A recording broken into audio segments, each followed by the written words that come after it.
नमस्कार, मैं प्रवीण सिंह चौहान, पूर्व युवा कांग्रेस जिला अध्यक्ष सिंगरौली। वर्तमान में मैं महासचिव जिला कांग्रेस कमेटी ग्रामीण।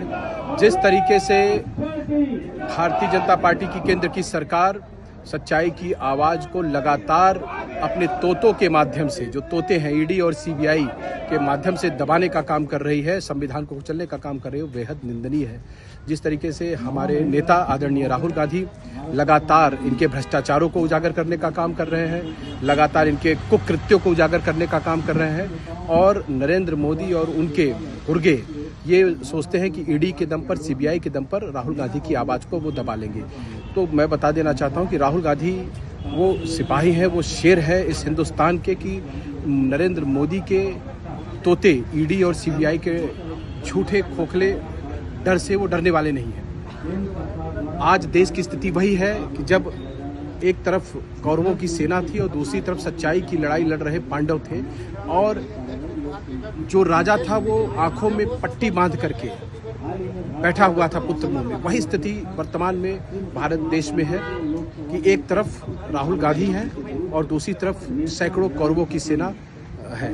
राहुल गांधी सच्चाई के लिए, देश के लिए लड़ रहे हैं, तो कौरवों की सेना अपने कुनबे के लिए और उनके कुनबे द्वारा किए गए भ्रष्टाचार के लिए लड़ रही है। निश्चित जीत सच्चाई की होगी। जिस तरीके से महाभारत में पांडवों की जीत हुई थी और हजारों सेना मारी गई, कुचली गई, क्योंकि वो नैतिकता की लड़ाई नहीं लड़ रहे थे। तो ये भारतीय जनता पार्टी की सरकार जिस तरीके से लगातार सच्चाई को दबाने का काम कर रही है, आवाज़ को दबाने का काम कर रही है, तो कांग्रेस पार्टी न दबने वाली है न झुकने वाली है। आप कितना भी हमको जेल में डालो, कितना भी आप हमको ईडी की धमकी दो, लेकिन जो सच्चाई है और जो देश की आवाज़ है उसको हम सब निरंतर उठाते रहेंगे। पूरा संपूर्ण भारत राहुल गांधी के साथ है, आदरणीय सोनिया गांधी जी के साथ है। सोनिया गांधी जी वो त्याग की मूर्ति हैं जिन्होंने प्रधानमंत्री जैसे पद को ठुकारा था, और आप उसी प्रधानमंत्री के पद को बचाने के लिए तरह तरह के प्रोपेगेंडे अपना रहे हैं। लेकिन ये वही सोनिया गांधी हैं जिन्होंने एक सेकंड में प्रधानमंत्री जैसे पद को नकार दिया था और सब योग्य व्यक्ति डॉक्टर मनमोहन सिंह को प्रधानमंत्री बनाने का कार्य किया था।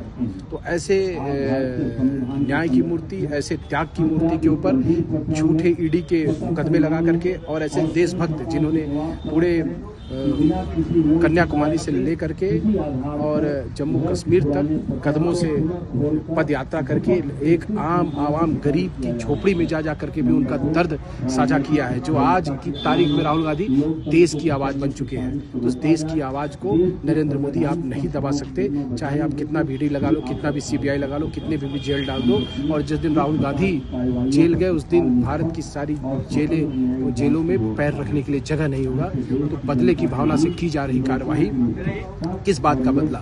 राहुल गांधी जो सच्चाई बोलते हैं उस बात का ये भारतीय जनता पार्टी बदला ले रही है। राहुल गांधी जो इनके द्वारा भ्रष्टाचार किया जा रहा है उसको उजागर करने का काम करते हैं, उस बात का बदला भारतीय जनता पार्टी ले रही है।